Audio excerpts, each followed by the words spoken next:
Guys, I am so glad you arrived. You have made it to my Fun Toys channel.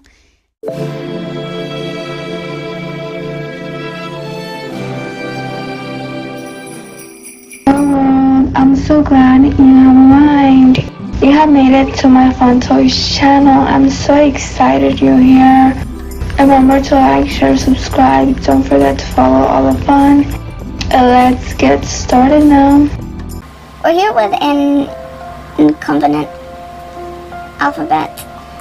I did talk to you on this on my Instagram, and it's also my Fun Toys. I'm doing more current books.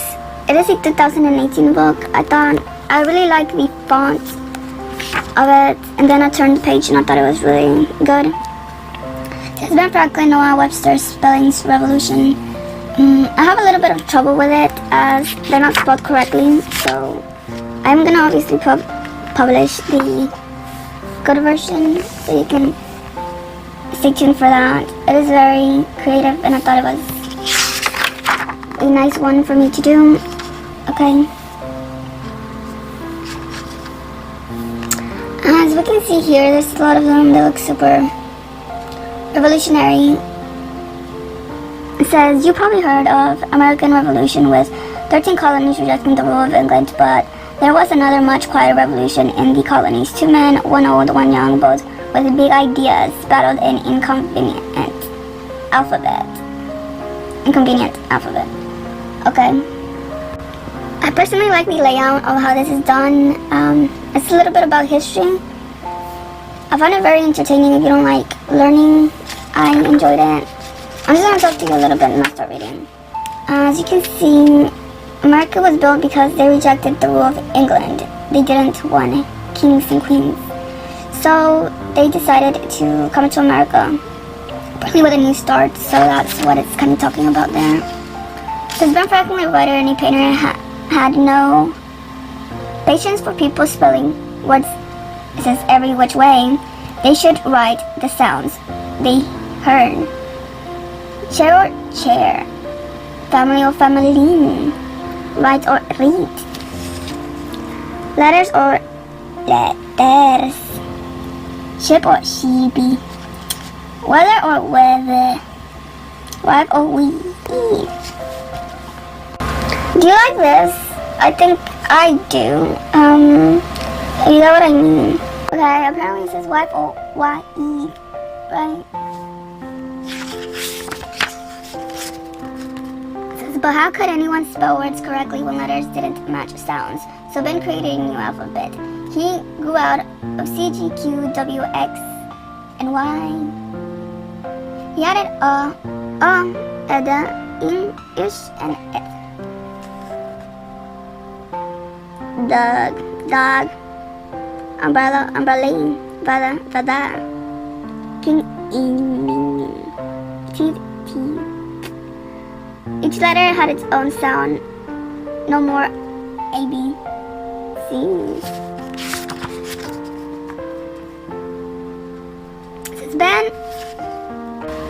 It says Ben shared his ideas and left them to take their chance in the world.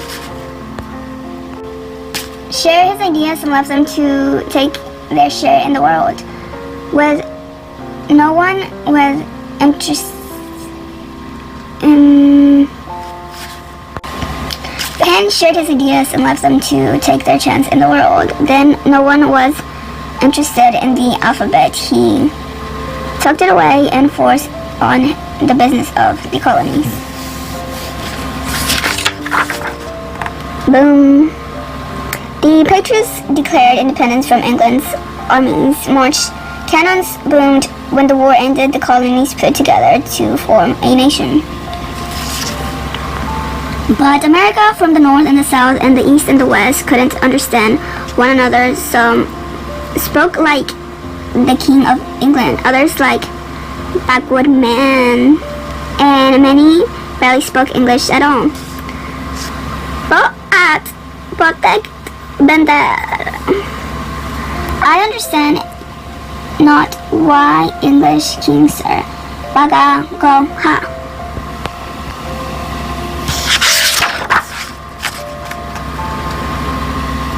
Says, so Noah created a book of teaching American English, grammar lessons, speaking instructions, page after page of pronunciation practice. Noah hoped people would soon convert together like children of some families. But Noah was a nobody. Some thought his voice squeaky and his speech boring. No one appreciated his work. If only someone famous would join his effort.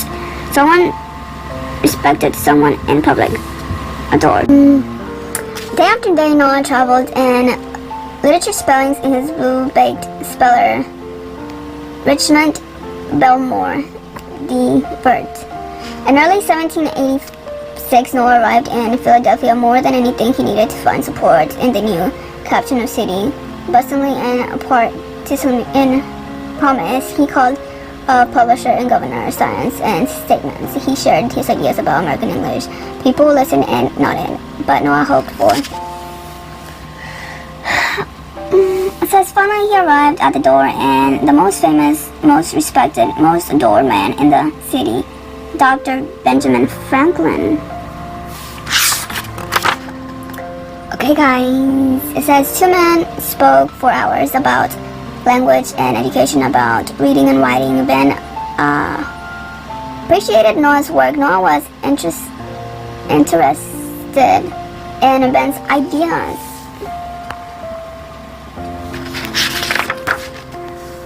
It says both agreed some letters had too many sounds. Goat, giraffe, love, ginat, ring, light.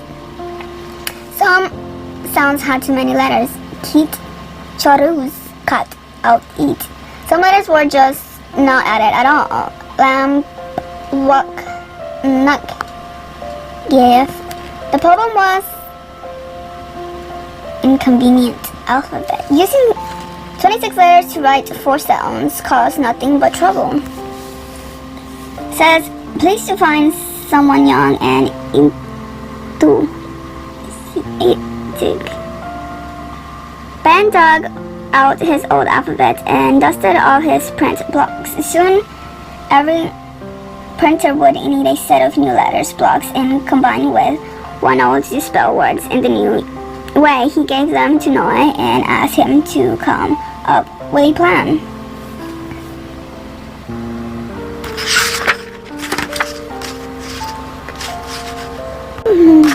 It says, engineered by the partnership with Dr. Franklin, Noah's steady work of letters match sounds. You could read any word correctly. It sound matched letters. You could spell any word you heard.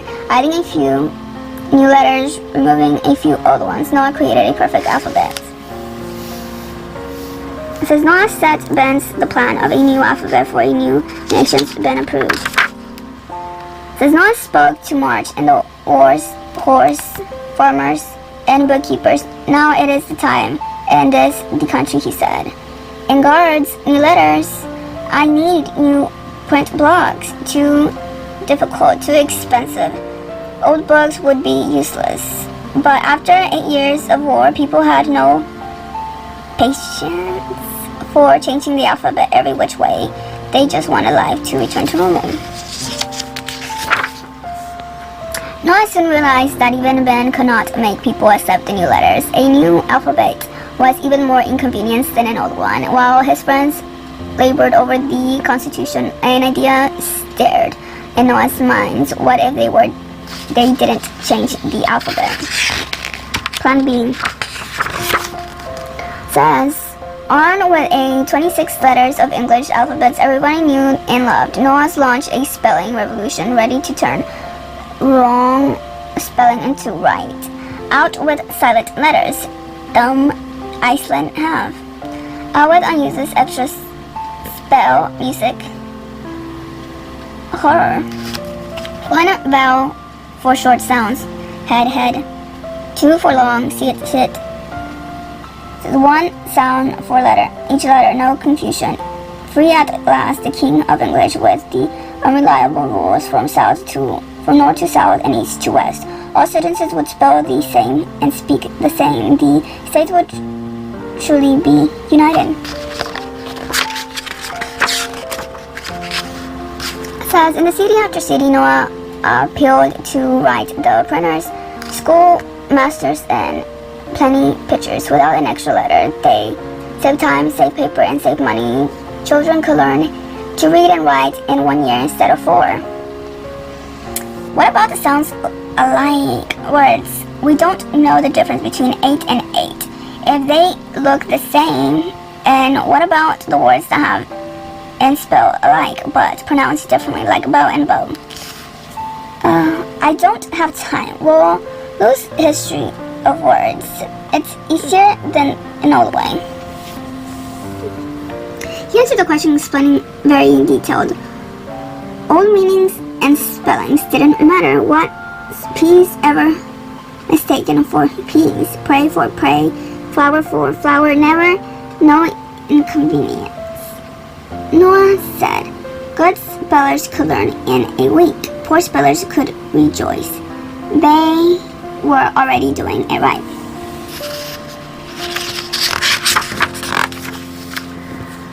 But suddenly Noah planned excellent work. He wrote an ode and a line. Ben still believes it's making reading and writing easier, but still believes in spelling change. He still believes in Noah.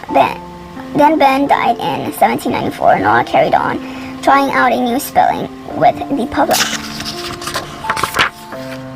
Spelling reform built the character of the great nation. American English, just read yet you hear with words that aren't easier to spell. Reading, writing, and speaking will improve. If you can't read this, you can't see how easy it is. Writing still was a lesson, W, but write doesn't. Look at character. Why not change the C in the middle to a K? And the word S really sounds like Z. If he can't do it, how will we do it? Shouldn't great be great and have both of UV? And don't think this is going to work.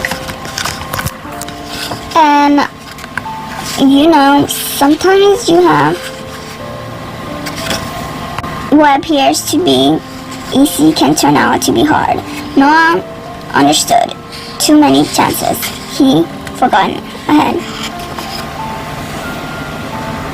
Plant seed, simple symbol of slightly inconvenient. Noah focused on one chance. Drop silent letters. Anna. Iceland. New paperman began to use new spellings. Authors refused. Either mattered because American people were unwilling to change old habits, unwilling to be bothered, willing to take liberties with their language. But Noah was getting closer as the spelling revolution faded and the new stared in his hand. I'm gonna take a moment to look back. Apparently I thought he died. Okay, what does it say here? But suddenly Noah's plans worked excellent. He wrote a line. Ben still believed in making reading and writing easier. He still believed in spelling changes. He believed in Noah. When Ben died, it was Ben died, never mind. In 1790, Noah carried on trying out a new spelling with the public. Did I read it right? Okay, we're gonna start continuing. But Noah was getting closer as the spelling revolution faded. No idea stared in his mind. Okay, guys.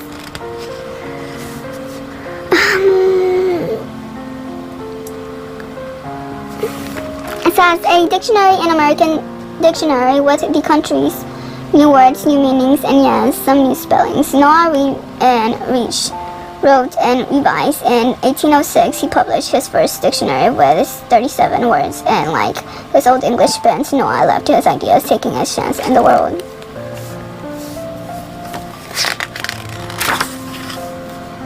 It says American from the north to south and east to west began to use the same English Noah kept on. 22 years later, his American Dictionary of the English language boasted 70,000 words. Early American dictionaries included many of Noah's spelling changes and thousands upon thousands of new words, all the spellings with the same old inconvenience alphabet, letters with too many sounds, sounds with too many letters, and some letters just not needed at all. Next time you sound out the words, think about Ben and Noah. They would be spelled because that is exactly what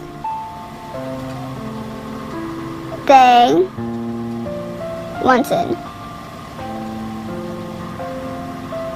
Do you want to read it again? That would be pleased because that is exactly what they wanted.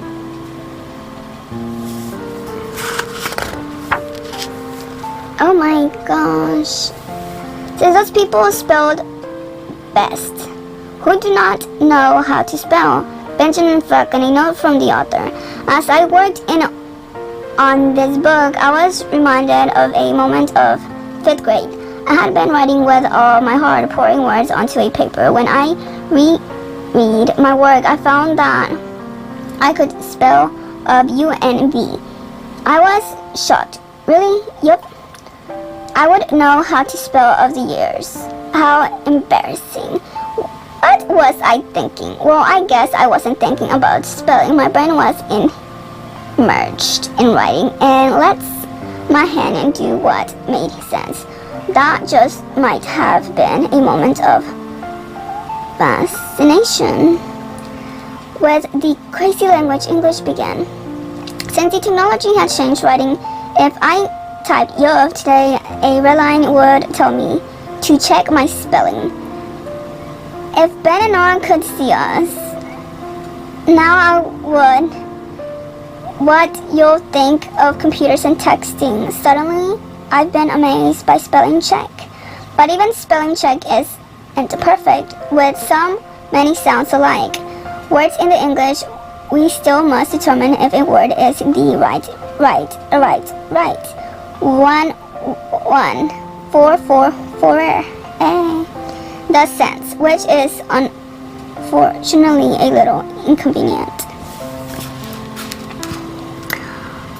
Both Ben and Noah were dedicated to improving and providing universal education for America's children. As Noah Webster said, the only practical method to reform mankind is to begin with children's education, should therefore be the first care of a Leahy lecture. It says Ben Franklin died in 1790, leaving a legacy of innovations, discoveries, and political leadership that changed the life of America. While we might be familiar with many of his success, we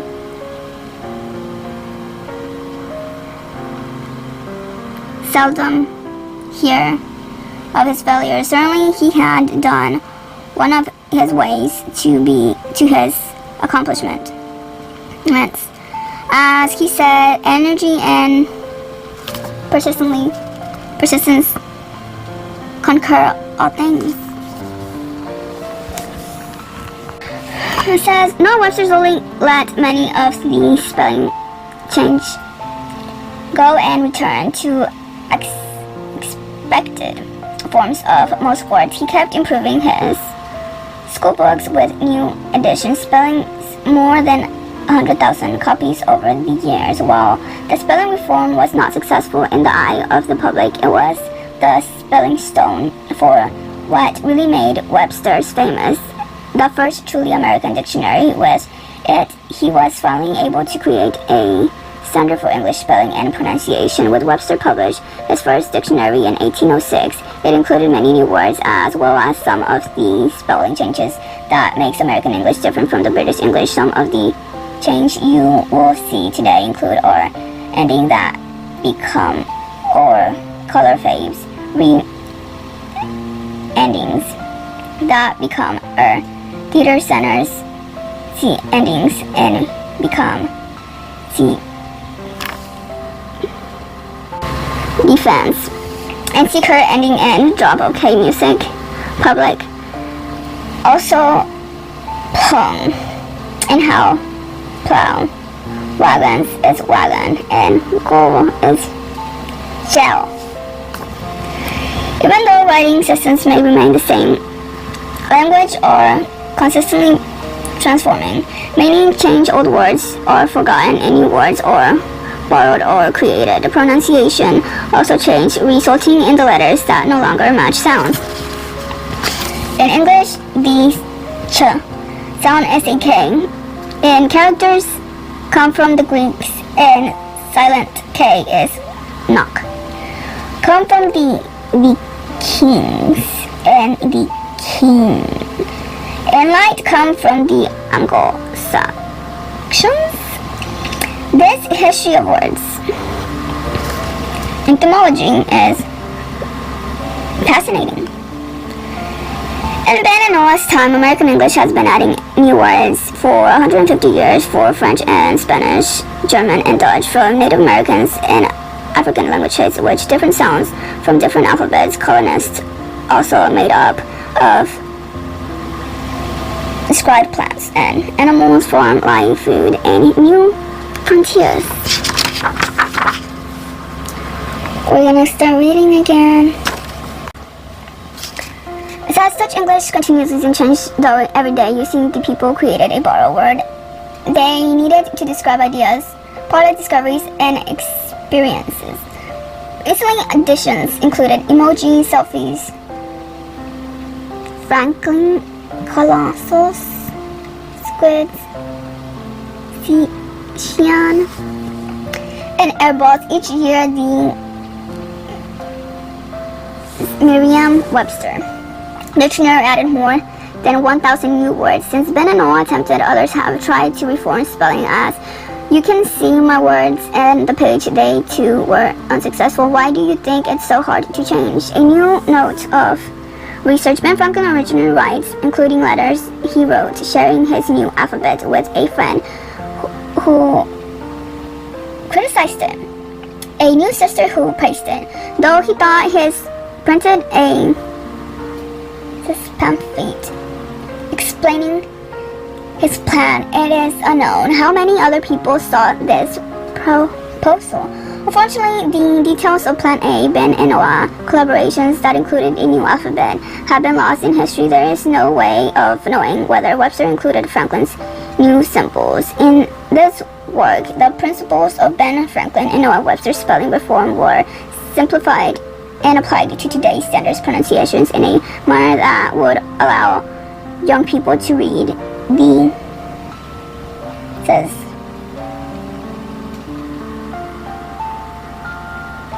phonetic spelling.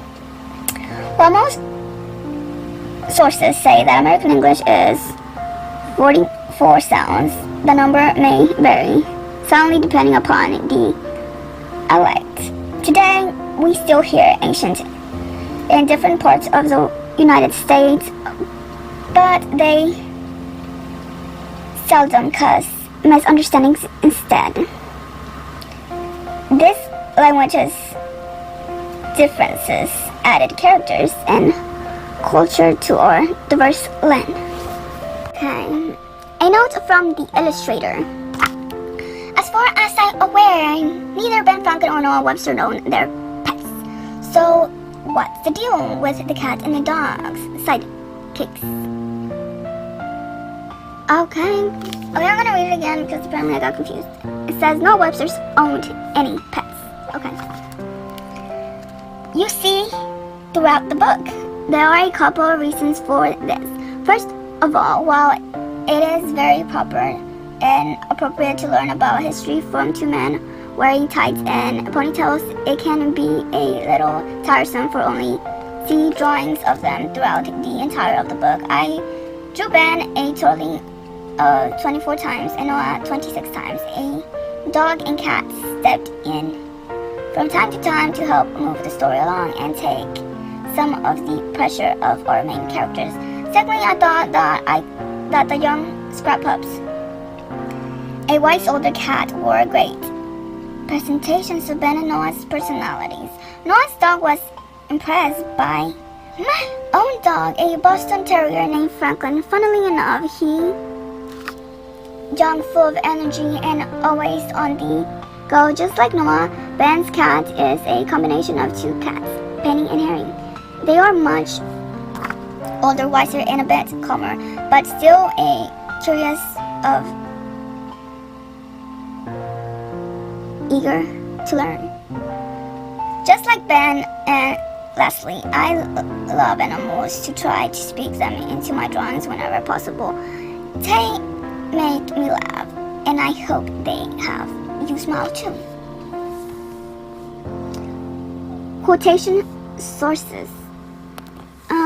Apparently they're just saying where they got some of the information. I don't know if you want me to read this to you. It says, to make their change in the world, Franklin and Sparks, two works of Benjamin Franklin's, 344. Okay, I don't know what. Converse together like children of the family. Webster Dissertations of English. So apparently they're just putting some lines of where they got the books, and apparently they're pretty. Oh, this is new. Now is the time of this country. Webster says Dissertations of English Language 551. And apparently it just goes on. Says excellent Warren Kendall, the forgotten founder, father, 149. And it just like says some things like that. You get what I mean? I'm just gonna turn the page. Okay, this one is biography. I think that's too much. I don't think it's too much for me to read. I just don't. It's primary sources where they're finding stuff for the book. And as I made it to the end, I thank you so much. Potato Pants, Lori Keller. It says potatoes is exciting. That's why he's doing the robot. I call it the pop bot because I'm potato. He's excited because today, for one day only, Lance Fancy Pants store is selling potato pants. Who likes this? It says potatoes. Not every tater in town will want a pair of these. Here early because, like the sign says, once they gone, they gone. I want a strappy pair just like that one in the window with strappy suspenders and added strappiness.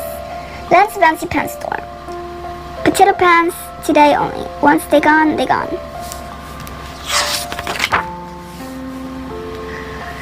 What's this? Potato is upset. That's why he stopped doing the robot. He's upset about the eggplant who just walked in Lance's Fancy store. Potatoes pants by Tuberto. What's he doing here? Eggplant doesn't even wear pants. Yesterday was eggplanting. Okay. What is this? What do you call these? Sweet potatoes?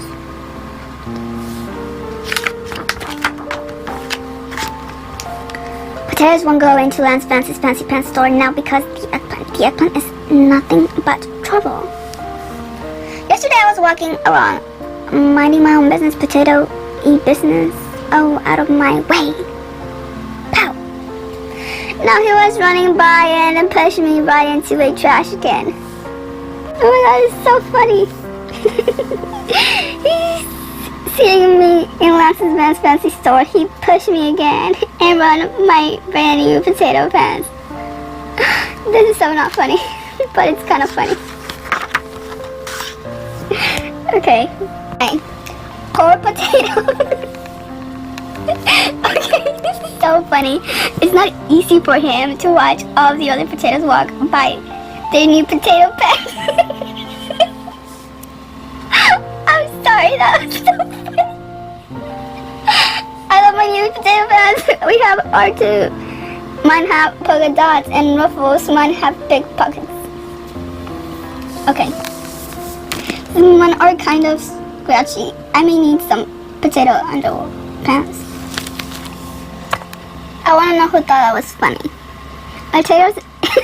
This bitch is waiting for the airplane to replant his best. What's taking him so long? And if yesterday was an eggplant day, why is he on potato pants day? Potatoes pants day, that's ridiculous. Potatoes don't even wear pants. It's not ridiculous.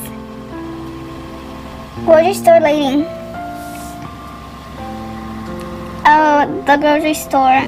They have potatoes. Maybe they got potato pants too. What a clever potato. He figured out a way to avoid it and still get his potato pants. Hello, grocery store. Do you have any potato pants? Potato pants. Yeah, no pants. Made for potatoes. We don't have potato pants. This is such a funny book. I really like it. I want to still laugh a little. Well, maybe in our store you call them something more like sub-slacks, tattered trousers, jam choppers. Any of these ring a bell? Yikes! I could probably squeeze myself into a pair of cucumber cords if I had to. Do you have any cucumber cords? Sorry, sir, no clothing here, just food.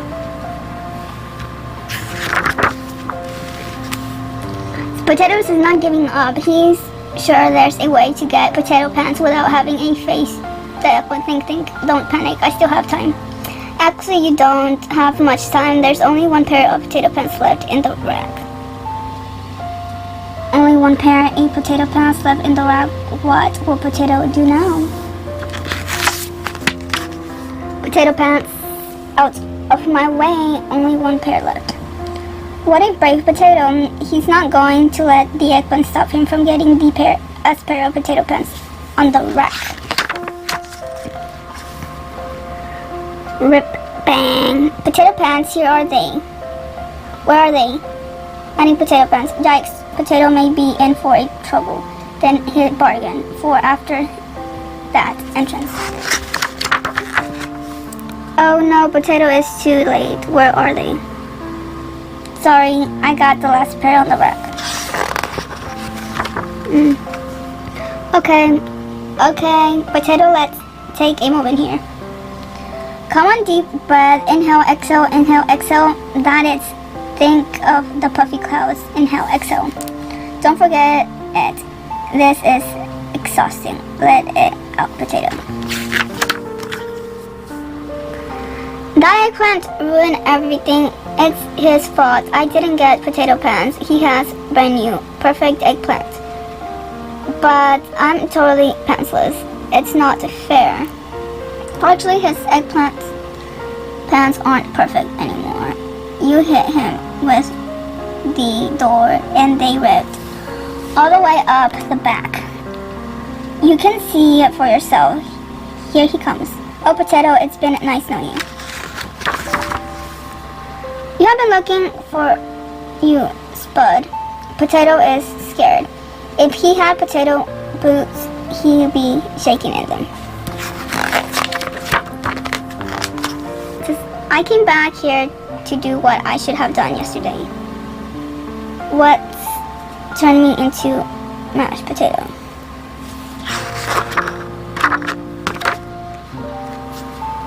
I'm here to apologize. I'm sorry I pushed you. I was in a hurry to get these eggplants. Pants. I hope you have forgiven me. What? He's not turning me into mashed potato? Potato is shocked. He's scratched little head and spin. Forgive him. Why should I forgive him? He pushed me into a trash can. But I ripped his pants. New eggplant pants. I don't know what to do. So, will Potato forgive the eggplant or not? I forgive you, eggplant. I am sorry about ruining your new eggplant pants. Excuse me, we have fixed your eggplant pants, and you'll be as good as new.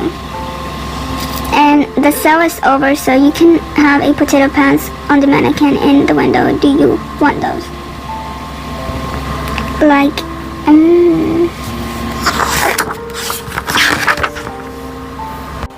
I love them. Now that is one stripy potato. Potato's favorite thing about his new potato pants, besides their stripiness, is that they also make great robot pants, Pobot pants, Eggbot pants. Meet the creator of potato pants, Tuberto. Tuberto was inspired to create potato pants after not being able to find pants that fit him properly. He's now busy designing a full line of potato fashion for both the active and the couch potatoes. The Potato Pants Collection. On the cute, on the cute.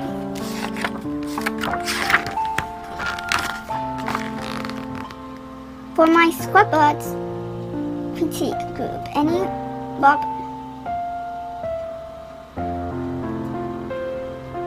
Rise of Deb. A thank you song for my editor, Christine Altoveno. To the okay guys, I think it's just talking about certain things that I'm a bit confused in reading. Apparently we have made it to the end of the book, and I am just gonna turn this to the last page here.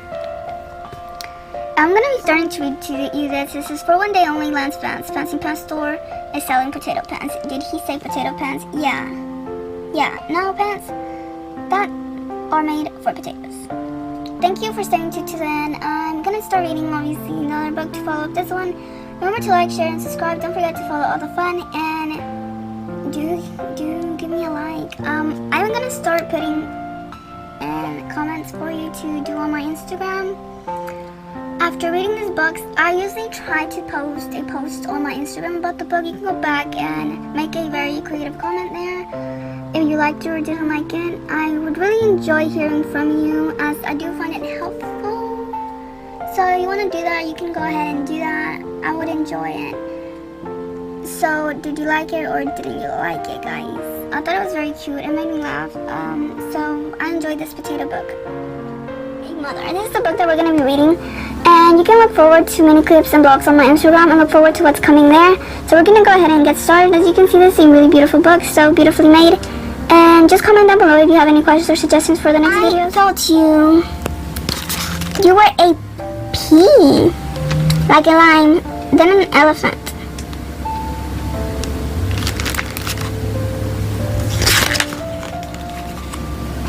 I followed advice. I read 12 books. I ate a lot of spinach. Could you tell I was nervous?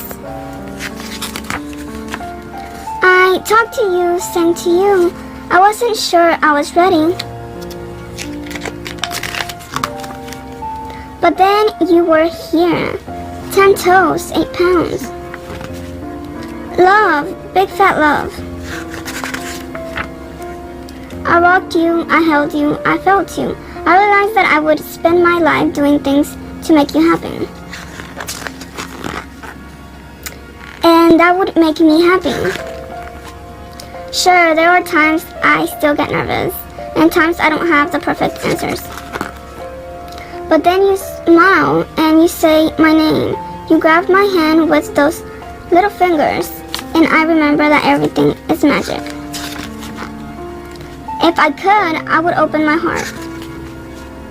And love would rain down all over you. And you would giggle, and I'll do it all over again. And we would walk hand in hand until you let go. I made you, but you made me a mother. Hope you enjoyed it as much as I enjoyed reading it to you. Remember to like, share, and subscribe. It's so beautiful. Look at the beautiful colors. They're so nice. We planted a tree. We planted a tree and it grew up. We planted a tree and it grew up while it reaches for the sky and the sun. The shining went into the leaves and brought food to the tree, and the tree grew up. That little buds appeared on the branches. It is so pretty. Made it to Paris. The sunshine went into the buds and soon they busted open. Everywhere it was pink and we were dizzy with springtime. The sun kept shining, the pink blossoms dropped off, but soon they were green leaves, green shiny leaves which had food inside for the tree, green shiny leaves which cooled us, which kept the earth cool. We planted a tree and it grew up and gave us a shady place. The tree leaves helped clean the air and we breathed better. The trees fed us apples and oranges and lemons and sap for our syrup. We planted a tree and it grew up. The tree kept the soil from blooming away. Now rainwater could stay in the earth. The soil became healthier because the trees was there. So we planted butternut squash, beans, corn, onions, and cabbage in the healthy soil, the rich dark dirt.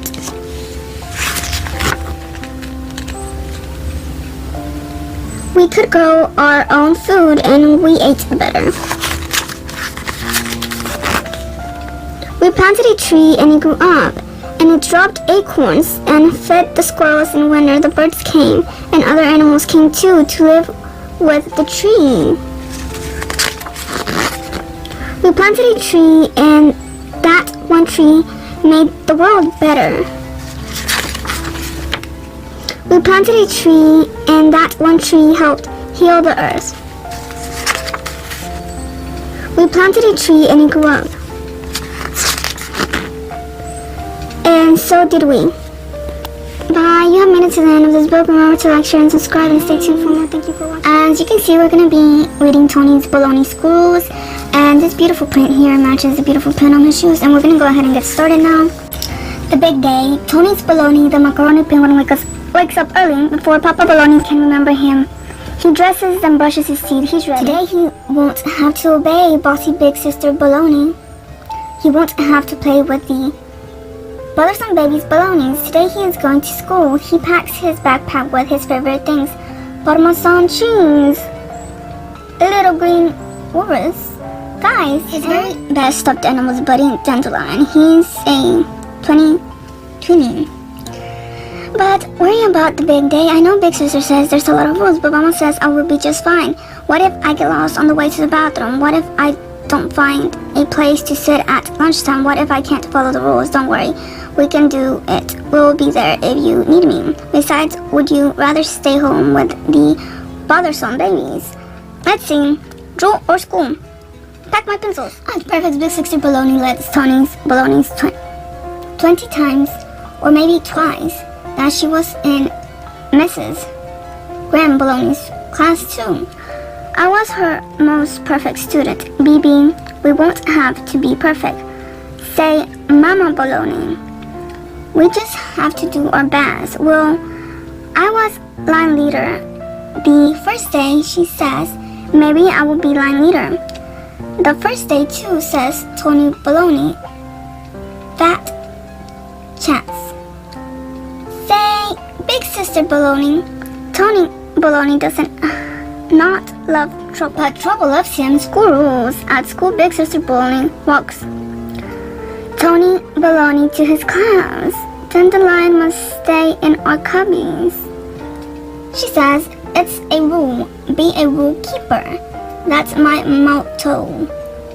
That's my motto too, says Tony Baloney. Welcome to Mrs. G's garden, says Mrs. Graham Baloney. She is smiling. Her voice is cheerful. She smells like peaches and cocoa. Mrs. Graham Baloney grins at Tony Baloney.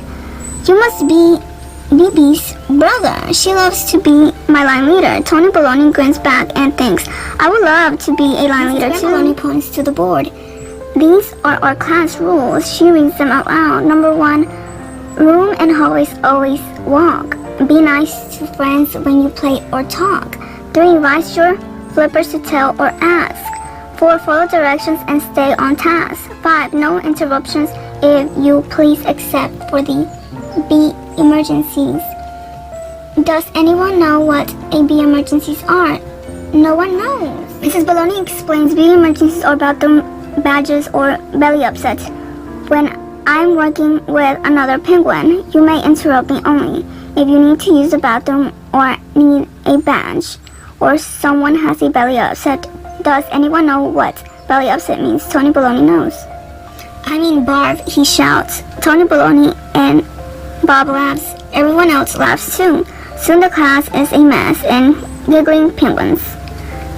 Ms. Baloney points to the rule number 3 and asks everyone to please settle down. At recess, all penguins play freeze tag. Tony Baloney is so excited that he accidentally tags Bob too hard. Mrs. Baloney flows. Tony Baloney, please remember to be kind to your friends. At lunch, Tony Baloney cries to his tray across everyone's room. He wants to sit with Bob. When he sees a pot next to him, he runs. Miss Baloney calls. Tony Baloney always walk, but it's too late. Slide crash. After lunch, Tony Baloney needs a moment with Dandelion. And then Mrs. Baloney had a little talk with me about the rules. She said, I'll get the hang of them soon. And she said we should let this mole and maybe gigantic disasters spoil. And otherwise, lovely begins of these school years. Oh, and I'm not line leader. Yeah, we sort of knew that might happen. Give it time, dude. B emergencies. That afternoon, the penguins take turns working with Mrs. Baloney while they wait. They have choice time. The Baloney choice blocks. He and Baloney builds a tall tower. But then 7 or maybe 77 blocks fall on top. Bob, Mrs. Baloney calls Tony Baloney. Without looking up, Miss Baloney asks Tony Baloney, is this a B emergency? Tony Baloney thinks about the rules. Bathroom badges belly ups his no, he says, and he wonders what to do. Until he realizes this is a B emergency, he bellows. Bob is buried! Beneath the blocks! Friendship ambassador today. Tony Baloney is our friendship ambassador, says Mrs. Baloney. Does anyone know what that means? Means he's a good friend, says Sally. Especially to Bob. That's right, says Miss Baloney. He knows he'll need to add to our list of B emergency. Does anyone have an idea? Everyone does. B emergencies, bathroom badges, belly upsets buried beneath blocks. Bruised beaks, barking beetles, bamboos on bicycles, boomerangs, banana bombs.